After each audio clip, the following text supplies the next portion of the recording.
Hi, I'm Jami Shapiro, and welcome to Grandma Has ADHD.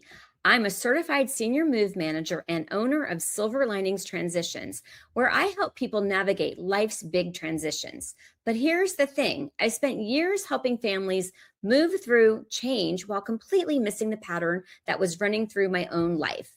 I am the daughter of two ADHD parents, the mother of three ADHD children, and yep, I have ADHD too. For years, I didn't have the language or understanding for what that meant. But becoming an ADHD coach and specialist, that's been absolutely game changing. Not just for how I work with my clients, but for how I relate to my family and honestly, for how I understand myself. I even wrote a book about it called This Explains So Much. This podcast is for all of us who are discovering ADHD later in life. Each week, I bring you conversations with industry experts and people sharing their own ADHD journeys, real stories, real strategies, and often a little too much information. If you're loving what you're hearing, please share this podcast, leave us a review, and find me at jamishapiro.me. That's JamiShapiro.me. Whether you're over 50 and just getting diagnosed, or you're recognizing patterns you've lived with your whole life, this is your space to navigate ADHD with others who get it. So grab your coffee and get comfortable and let's dive in. So if you've been listening to the Grandma Has ADHD podcast for any length of time, you have heard me speak about the Sparkler Society and how it's coming in July. Well, I am really excited because waiting is horrible, even for me. And in June, we are opening our doors for a trial run.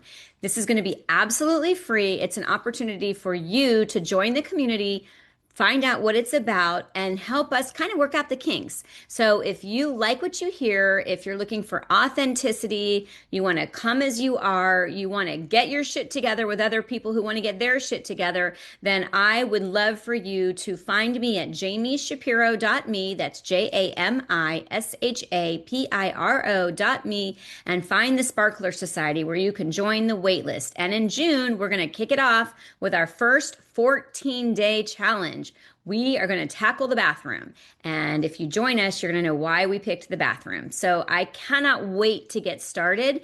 This community is going to change your life. So hope you enjoy the podcast. Can't wait to meet you in person.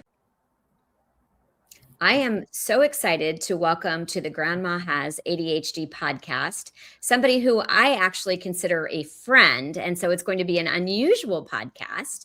I am excited to introduce you to today's guest, Sydney Kennedy. She is a certified senior advisor who brings an incredible blend of her talents to work, from her graduate level education in organizational behavior to her experience in everything from recruitment and real estate to conference production and sales and marketing. But what really sets Sydney apart is her heart and she tells it like it is attitude, which I personally love. For over 20 years, Sydney has worked with thousands of seniors and their families, guiding them through one of life's most challenging transitions with patience and compassion.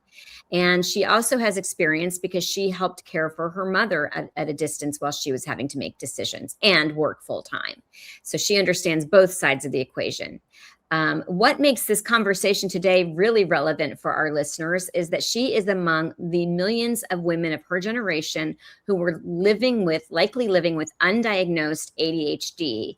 And her light bulb moment came when she read my book, This Explains So Much. Sydney is a personal friend of mine, so she's one of the guests that I'm inviting who I do know a little bit more about, but I was so glad when she agreed to come on this podcast and share her own discovery of ADHD, as well as the work she does for seniors. And I know her area of expertise especially is in dementia care. And we're going to also talk about that. So Sydney, that's a mouthful. How are you?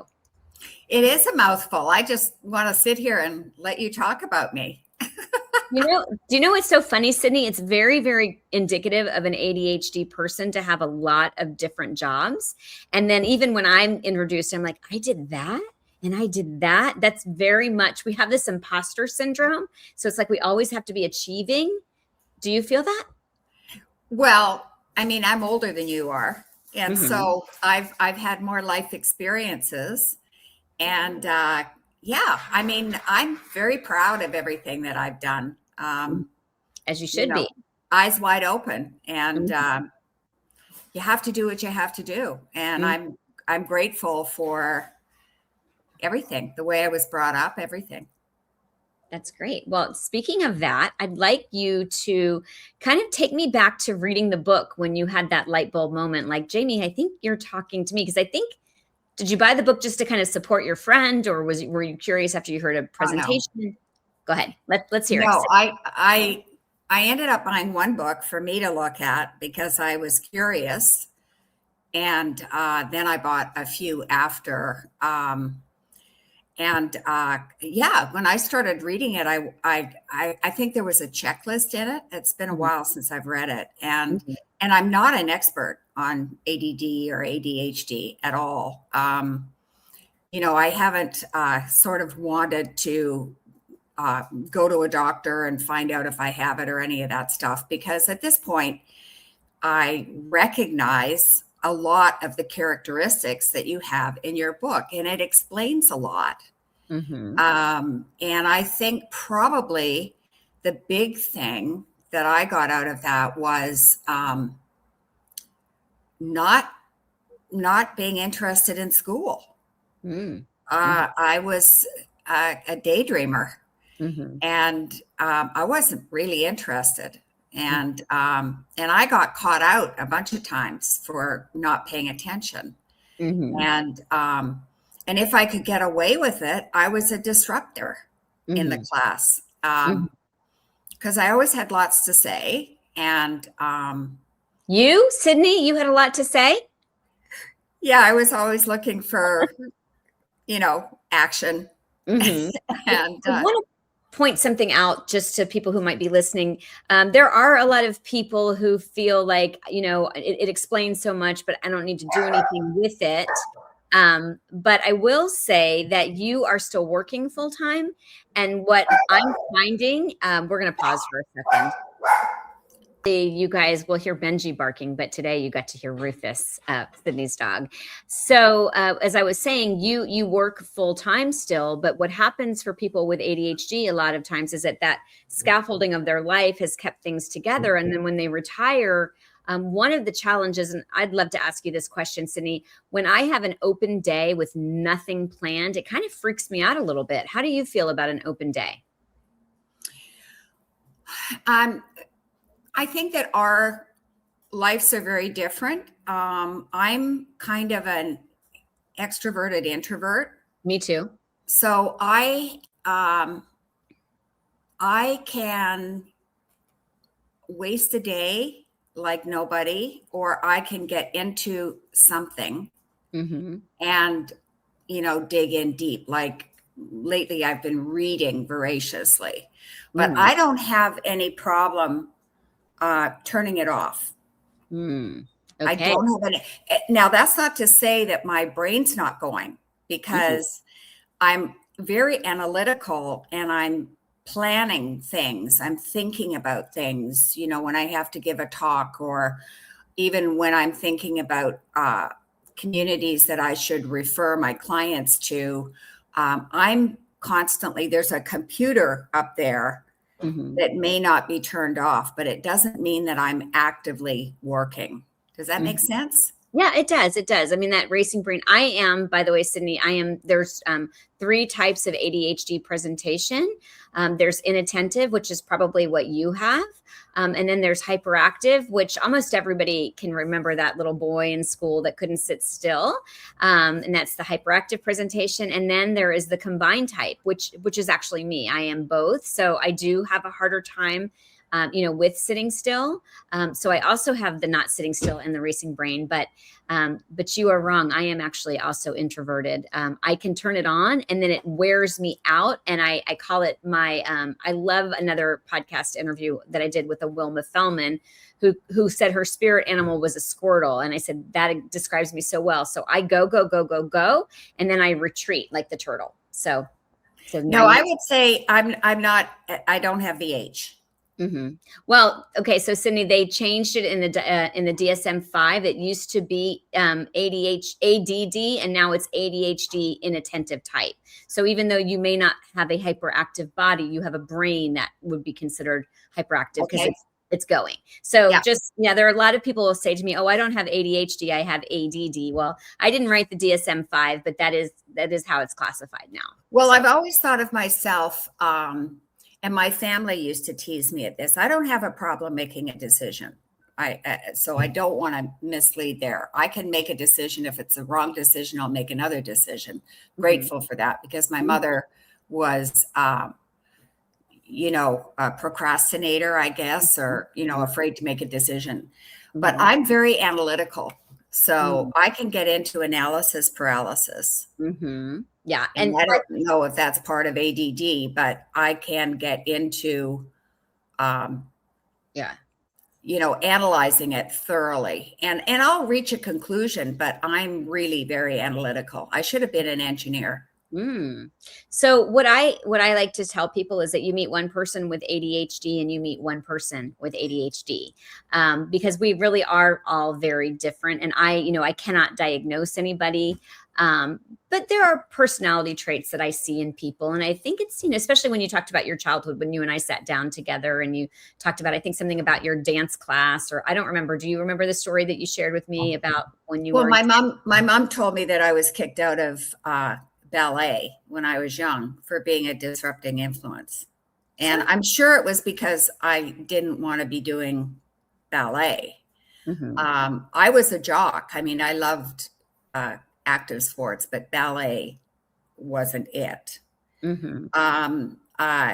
I remember when I was in school, all my report cards said, Sydney needs to apply herself. She can do better. And the thing that I'm so grateful for is that my parents didn't make me feel like I was stupid. And so I don't know why that is, except that my dad instilled in me a quality that my brother didn't get from him, and that is that there's nothing I can't do. Wow. And I'm so grateful for that. It stood me in good stead. But I will tell you, in school, I mean, I never worked on classes during the year. I crammed for every exam. Even in university, I crammed. I left it all and crammed, because most of the time I wasn't interested. Now, there are exceptions, things like math and grammar. I was always top of the class. See that engineering kind of thing. I was always top of the class. But history, no. Chemistry, biology, no. Even English, because I had the Shakespeare and Charles Dickens and all those English people shoved down my throat, and I struggled. Now, in the school that I went to, I don't know if I'm getting off track, but in the school that I went to, the smart kids, what I deemed to be the smart kids, could be exempt from writing finals if they had good grades all year. Like if they had over 80% all year, then they didn't have to write finals, which implied that the stupid kids had to write finals. And I was always in that group. Which one? So, the stupid group. All my friends, they understood Charles Dickens. They read their homework. They did well. And the upshot of it was that my parents hired 2 tutors for me at different times. One was a reading tutor. And I remember sitting down with this reading machine that was very noisy, and it led me through reading. It would click and bring the story on. And it was something about a porpoise going through the water or something I had no interest in. And I found that very distracting. And I don't know how I did on that, but the upshot of it was he gave me an IQ test. And I have a very high IQ, above average. And then another time I was failing at composition. And really, I hated my teacher. Mhm. But I really, I didn't want to write about babbling brooks. That Mhm. just didn't do anything for me. I don't know Mhm. what I wanted to write about. But anyway, my parents hired a tutor, and she said, "I want you to write me an essay about that teacher that you hate." I said, Mm. "For sure."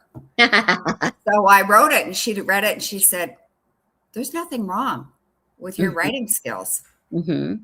So I thank my parents for helping me to not feel like I Mhm. was a loser Mhm. because Yeah. I didn't have top grades. So you Very insightful. Yeah, well, I was going to say there are two things that you brought up that to me, are very characteristic of ADHD, and one is that we tend to be very bright. There's something called twice exceptional. A lot of gifted children, there's a higher percentage of. I'm going to get it wrong if I butcher it, but there's a high correlation between gifted and ADHD. Not to say that you have to have ADHD if you're gifted, but it's a higher than a neurotypical, and that's been a misconception. People think, oh, you can't have ADHD, you're smart. But the other thing, to your point, is that we can excel in what we're interested in because ADHD is interest Makes based. sense to me. And if you don't want to do it, it's going to be torture. So there you go. I mean, and I know you're really successful in your career, which is definitely one of the things I wanted to discuss because you and I work together in the San Diego area. And we actually met as a result of the work that we do. So I definitely wanted to make sure that that was something that we talked about on this podcast because, I am gearing it towards people 45, 50 and over. So they are either going to have an aging parent, who may need, the services that we do together, or they may be, the person that's going to need the services. So I definitely want to transition and talk about a little bit more about what you do as a placement professional, because I am sure that there are a lot of people listening who have never even heard of your industry, just like they haven't heard of mine. So we're going to take a pause because, as I like to share with our listeners, this is a labor of love, this podcast. It is me wanting to really educate people and share my wisdom, but I have to keep the lights on and give treats to Benji to keep him quiet when I'm recording. And so I do insert a couple of commercials. One is about my business, Silver Linings Transitions, in the San Diego area. And the other is something really that you met my friend Lynn. We are partnering in the Sparkler Society. And that is basically a membership community for women 45-ish and over who are discovering this ADHD thing and want to stop doing life on hard mode. And I say, get our shit together. So a lot of people, and I'm one of them, we're good at certain things and we can nail those. But then again, if we're not interested in it, like paying our bills on time or doing our taxes or, grocery shopping or meal planning or, whatever it is, it's that thing that you don't want to do. So canceling subscriptions. So there's all sorts of things that we're doing together in the Sparkler Society. So we're going to pause, take a commercial. Sydney, I'm going to take a sip of water, check in with you, and then we're going to come back and talk about what we do professionally.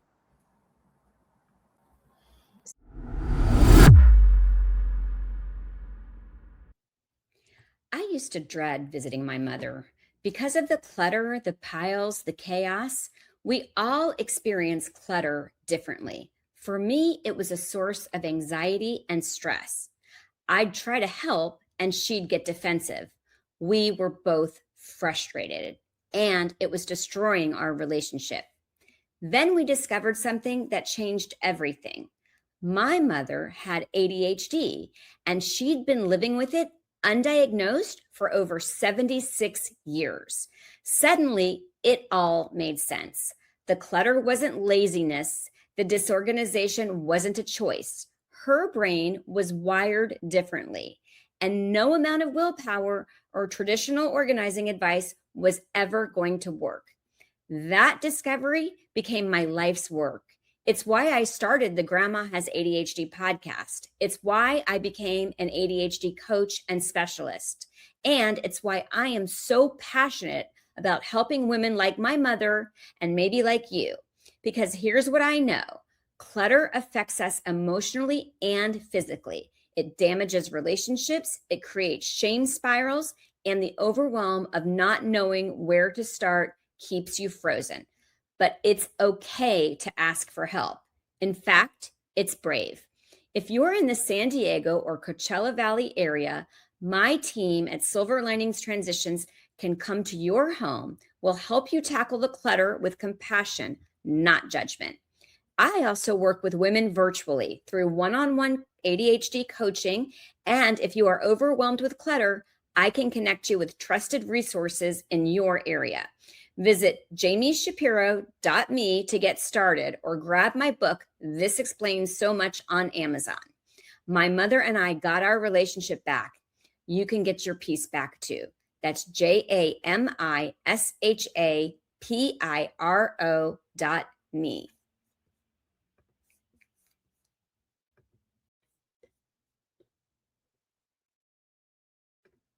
Moving can feel overwhelming, whether you're downsizing, relocating, or helping a loved one transition. There are so many decisions to make, details to handle, and emotions to navigate. At Silver Linings Transitions, we believe every move should be magical, not stressful. We're more than movers. We expertly guide you through the entire process and do our best to alleviate your concerns. From the moment we meet, you'll feel comfortable because we will listen to your needs and wants and work together to create a personalized plan that honors your memories and your cherished belongings while helping you embrace your next chapter.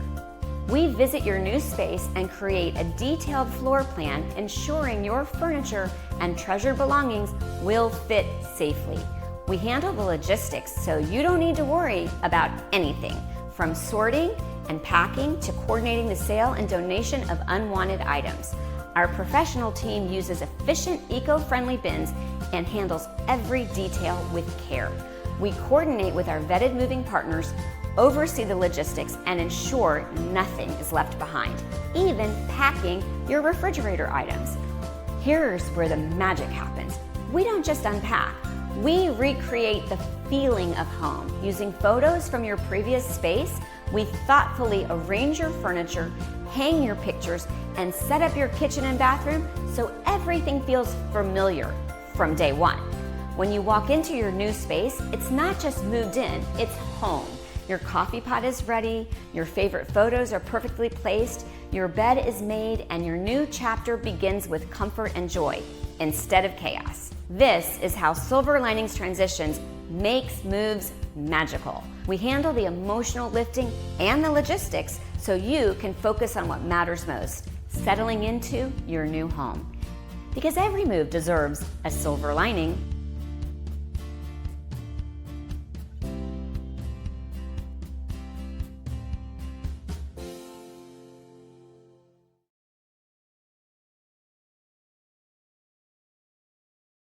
Hi, I'm Jami Shapiro. I am an ADHD coach and the founder of Silver Linings Transitions, where we do home organizing and move management.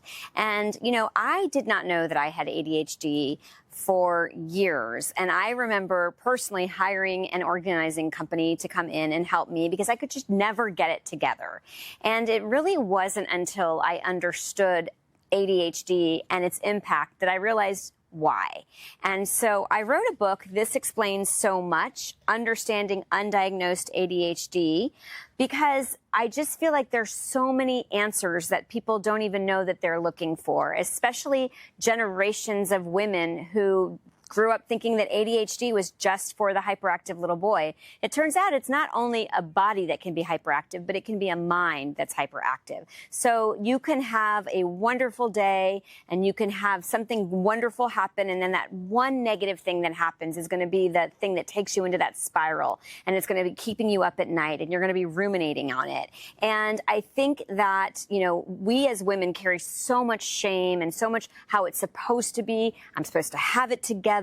And I remember that was the case for me. I remember, how is it that all of these women have so much consistency and their kids get the sticker charts and everything seems to run well, and I'm the one that's missing parent-teacher conferences and my house, is always in chaos.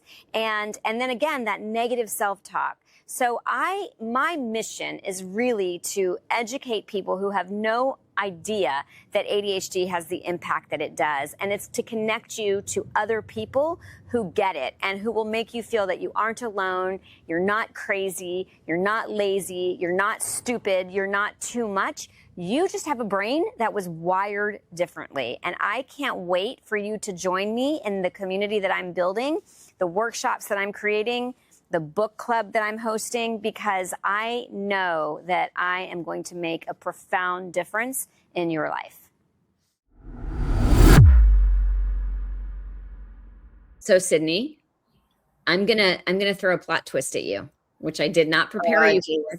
Oh, I think you're gonna I'm not surprised. So when I interview people who know they have ADHD, and I know you do not know that you have it, you have not been diagnosed, but you strongly suspect based on what you've learned, as she's nodding her head for those of you who are not seeing her.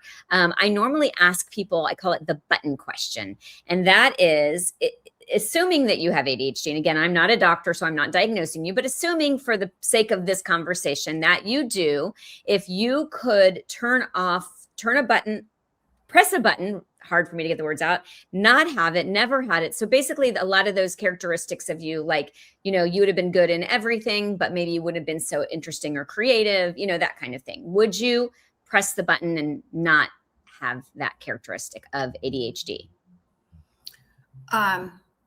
No, I wouldn't. Okay. I think that I'm a great person to just live life. And, you know, years ago when people started going to therapists and coming back and saying, well, mother, it's all your fault. You know, it was the way you raised me. I just hated that kind of stuff. Mm-hmm. So I'm kind of averse to labels affecting how I manage in the world. And I embrace things like, all my life I've been a list maker. And I don't know if that's related to ADD. It was a way of coping. I'm not a great list maker now because of the nature of my business, but I have that there somewhere. So whether you have ADHD or you don't, people who did have it but didn't know they had it, lived all of these years, had to find coping strategies, like, because we have issues with short-term memory, and so making those lists help us to take care of everything that we need to do. But I also discovered that you get a little hit of dopamine when you check something off a list. So there's that gratification, as Sydney's smiling. And also, I wanted to share a couple of other things, positive traits of ADHD that you possess. And one is we have a very strong sense of social justice. So we want things to be right and fair. And we tend to be very empathetic and compassionate. We are like a weather vane. So we have a very strong sense of other people, how they're feeling. We're very intuitive. And so, you know, that also lends itself to what you do. And then I also love that we are creative and very curious. So a lot of wonderful traits. So, you know, I hope for you that you are ADHD, just because I always I relate to both of those. And, you know, I got an undergraduate degree in sociology back in the dark ages. And, you know, really the career path for people with an undergrad degree in sociology in those days was to be a social worker or to be a parole officer or something like that. And, you know, having come right out of my home with my parents, I didn't have that inclination at all. If somebody had come in and said, oh, I don't know what to do, into my office, I would have, you know, quoted my mother, the best helping hand is at the end of your own arm. Get out of here. I was not compassionate. And so when I got into the business that I'm in right now, you know, it was humbling because, you know, I went into it saying, well, this is a business and I'm not a social worker.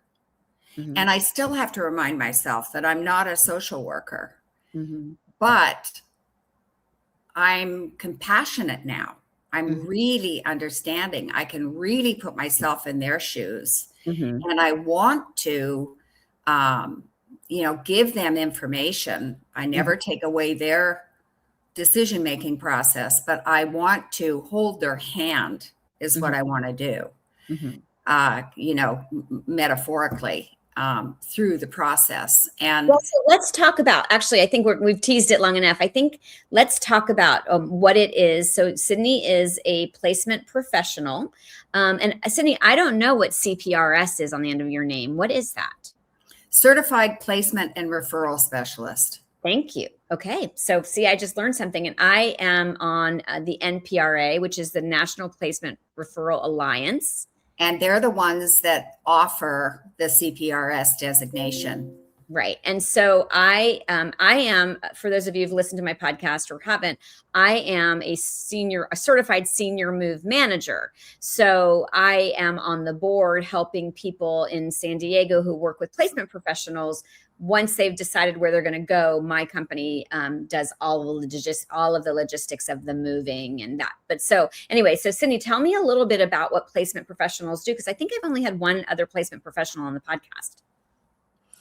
Well, our business, this is how my little elevator pitch is, that I educate you about how the system works when you're trying to help a loved one find care in a senior living community, independent assisted living, memory care, board and care, whatever. My job is to educate you about how the system works, so that you can build a plan that's going to work for you. And it might be daycare, home care, it might be moving. And then if you work with me, that's how I get reimbursed, is I have partnership agreements with all of the communities in San Diego County. And I've been to all of them. I know who the owners are. I have relationships with the good ones.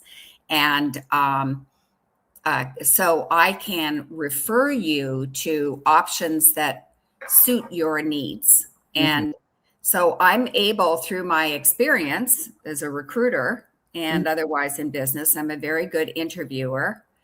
And I can get all of the relevant details to figure out what I think is going to be a good match for your loved one. And if you agree with me, then I go ahead and look based on care needs now and in the future, price point, and geographic location.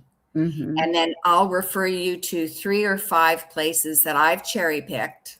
And I look at the background of them. I look at their licensing records. I look at everything. And I, as I said, I have relationships with 90% of them. I don't refer if I don't have a relationship, which includes me going to the communities. And then I refer you to 3 to 5 places, and your job is to tour. And I'll either tour with you if you like, or you can tour on your own or with your family or whatever is appropriate. And then, you decide if any of those suit your needs. If they don't, we go back to the drawing board. So my goal is to hold your hand through the process so that you can feel comfort in making a decision. Great. I want to highlight a few things. One is I like to describe placement professionals to somebody that has not stepped into this world as like hiring a buyer's agent, if you will, for finding a home. So a placement professional is the person that can help you select the right community. And I want to also note that you heard Sydney say community, senior community. I cannot stand, I'm sure you feel the same way, the F word when I meet with someone and they say, I'm moving to a facility.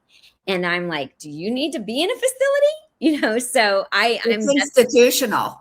Right. No. And it's so much different. And it's funny to me, so many people still have no idea what senior community living actually is versus what it was. I remember visiting my great grandma when she, did live in the nursing home. And that's what we called it. And it is not that. in any way, shape, or form. So I wanted to make sure that I highlighted that, because we do have people outside of San Diego who are listening. And I also want to say that what Sydney does and what I do as a senior move manager, we are part of national organizations. So you can find professionals in your area, but I would encourage you to find a member of the national NPRA, National Placement and we're going to put links to this in the show notes, as well as Sydney's business, which is a time to move care placement, right? No, there's no it's just time to move. Oh, time to move care placement. Right. And I also specialize in dementia care. Yes, and I definitely want to talk about that as well. And then just another thing, just about if you happen to look for a placement professional, again, you want to look for somebody that is, because it's not a regulated industry, unfortunately. And so if you're a member of, as Sydney rolls her eyes, if you are a member of NPRA, it means you're subscribing to a code of ethics. She's a certified placement professional. So you want someone who's going above and beyond, that isn't just saying, oh, I do placement. And the same, by the way, is true of my industry, Sydney. We have a lot of people who call themselves senior movers, but they're not members of NASM, the National Association of Senior Move Managers. They don't have to subscribe to a code of ethics. They don't take any training. They don't carry the same insurance. So you and I are on the same page about, who we serve and why, but also what lengths we've gone to make sure that we're providing the best service that we can. So I just definitely want to talk about dementia, especially as it relates to this conversation. So Sydney is also a specialist. So you talk about your work in dementia. I think that would be helpful. Well, I want to go back one thing too, because one of the organizations and credentials that both Jami and I have is we're certified senior advisors. And that's a national society of certified senior advisors. We have to do courses and keep up our credential. And there really is a very strong ethics component to the CSA, because it can be financial people, it can be anybody who's in the senior world would want to be a certified senior advisor because of the quality of the credential. Yeah, that more than the NPRA, frankly. Right. But still. No. Thank you actually for bringing that up. I should have brought that up. Yeah. So you have to take a test to become a certified senior advisor. It's kind of like taking a real estate test. And then there's a background check. But what's really nice is that it's going to be in almost every city. And if you can't find a placement professional or you can't find a senior move manager, you can probably find a certified senior advisor, and they are going to find people who specialize in what it is they do. So as a certified senior advisor, I would not do placement because I am not skilled to do placement. And that's what's nice about the certified senior advisor. They keep everybody doing what they're supposed to do in their own lane, and we work collaboratively. So I do, and thank you, because I don't think I've pointed that one out enough. So yes. And then, okay, so talk to me a little bit about your work with dementia and some of the statistics, because I've seen you speak and I've heard it's amazing. I mean, you're just so knowledgeable. So I'm so glad. Again, to the ADD, I'm passionate about this subject. So I've dug deep into it, just as you have with ADD, with lots of training by Teepa Snow, who's an international guru on dementia care. If you don't know her, you should Google her. And so I've been doing that for over 10 years, maybe as long as 15 years, because families were calling me and saying, my dad has dementia or my husband has dementia, and I can't do it anymore. I need help. I just can't do it. And so it bothered me that I couldn't help them navigate the proper care, because there are lots of people out there that, in senior housing that say, oh yeah, I can look after dementia, but they can't. So, then there's problems, which is not good for the person living with dementia, or they want to medicate them, which is also not good for the person living with dementia, or they kick them out. There's a lot of things that can happen if you're not skilled.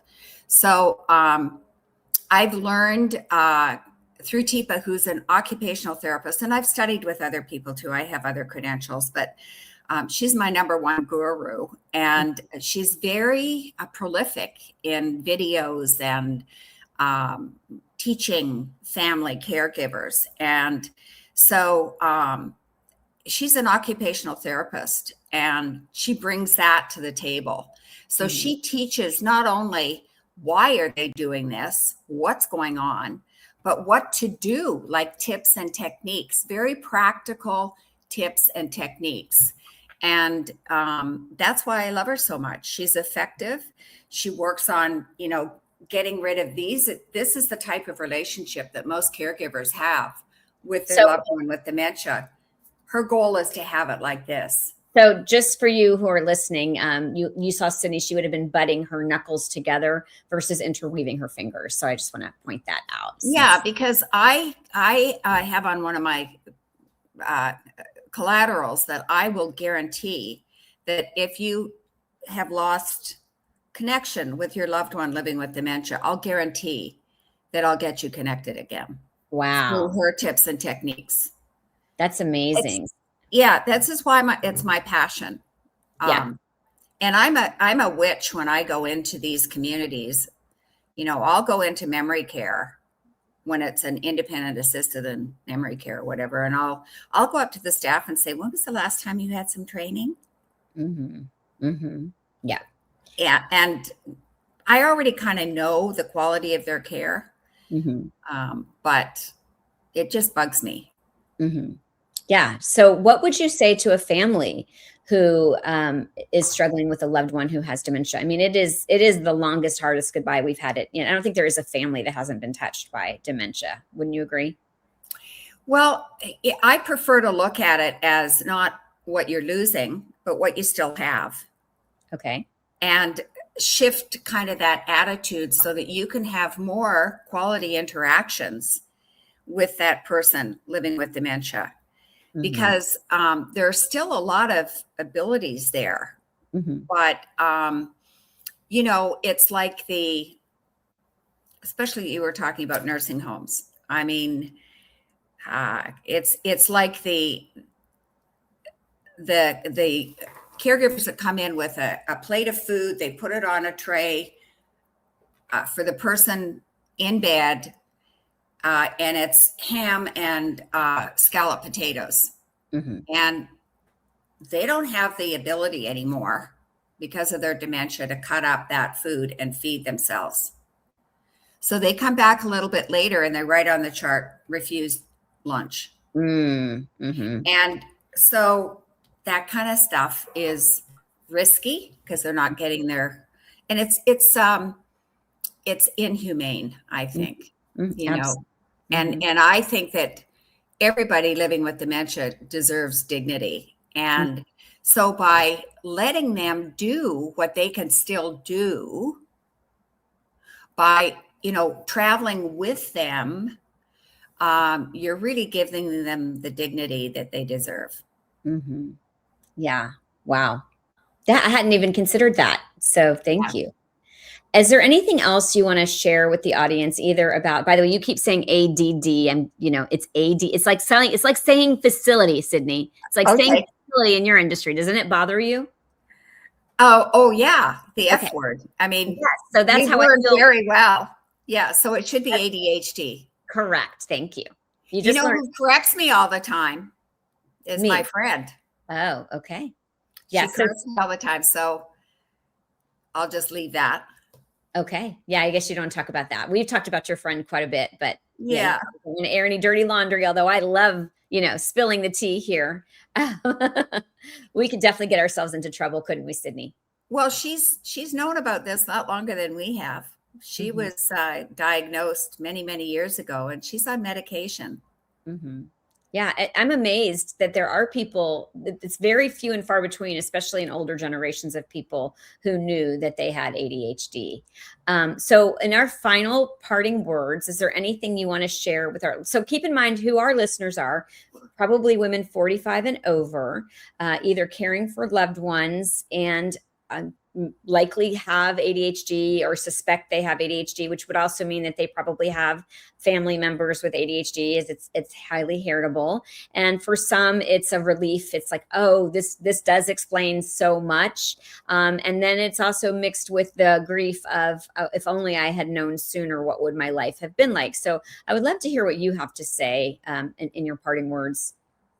Well, I think that one of the worst things that people can do with dementia, and it's probably true with ADHD, is to start whispering behind their backs and saying, oh, mom forgot where she put her keys. She's losing it.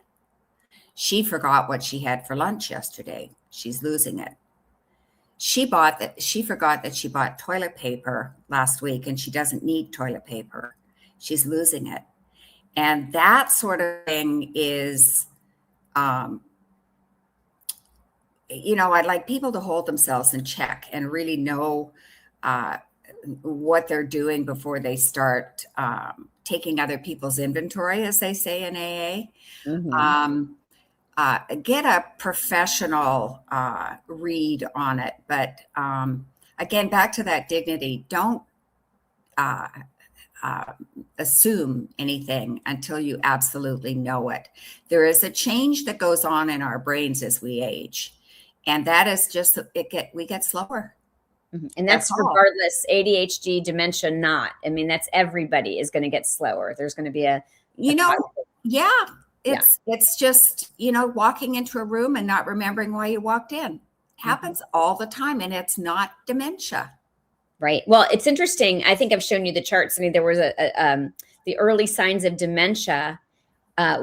If you looked at that chart, they were also all consistent with having ADHD, not remembering where you parked your car, not remembering someone's name, losing words, so for someone with ADHD, they've likely been doing it their whole lives, but sometimes we don't pay attention to it until we're aging. And then all of a sudden we get concerned, like, oh, it might, and I've heard of a lot of misdiagnosis or diagnoses where it's actually been ADHD and they've called it dementia. So anyway. Well, good for you. I admire you for what you're doing, because there's a lot of that. And people will say, well, mom's losing her memory. And I'm quick to say, well, dementia is not memory loss. Mm-hmm.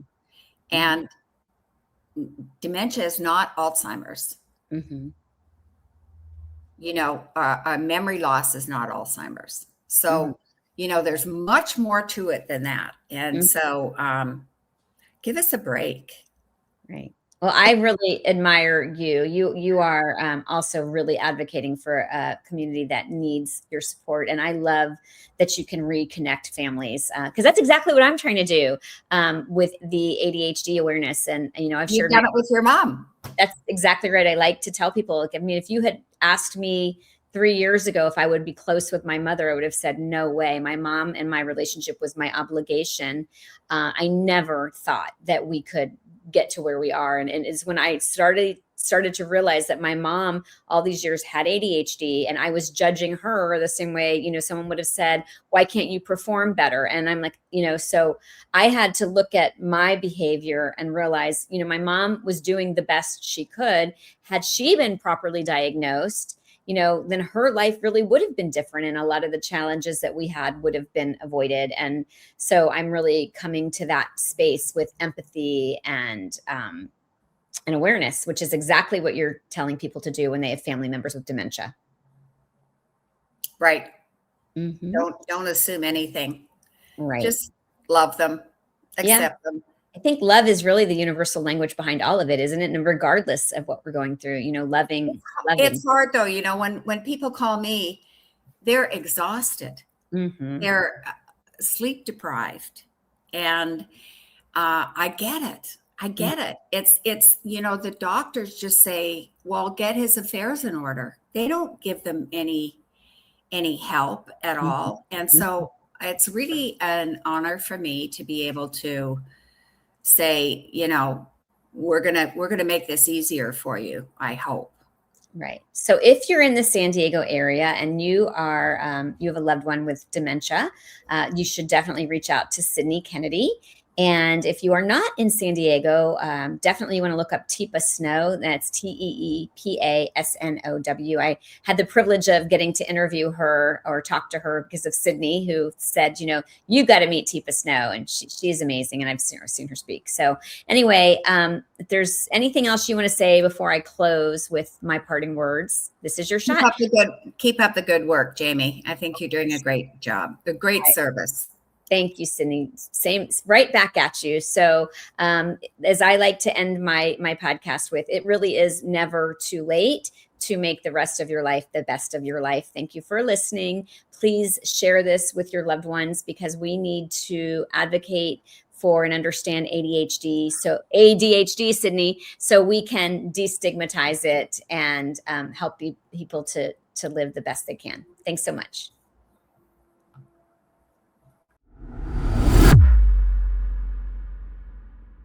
The opinions expressed on Grandma Has ADHD podcast are those of our guests and hosts and are intended for informational and entertainment purposes only. This podcast does not provide medical advice, diagnosis, or treatment. The content discussed in this episode is not a substitute for professional medical advice, diagnosis, or treatment. Always seek the advice of your physician, mental health professional, or other qualified health provider with any questions you may have regarding a medical condition or mental health concern. Never disregard professional medical advice or delay in seeking it because of something you have heard on this podcast. If you think you may have a medical emergency, call your doctor or emergency services immediately. The hosts, guests, and producers of Grandma Has ADHD do not assume any liability for the content of this podcast. Listen at your own discretion.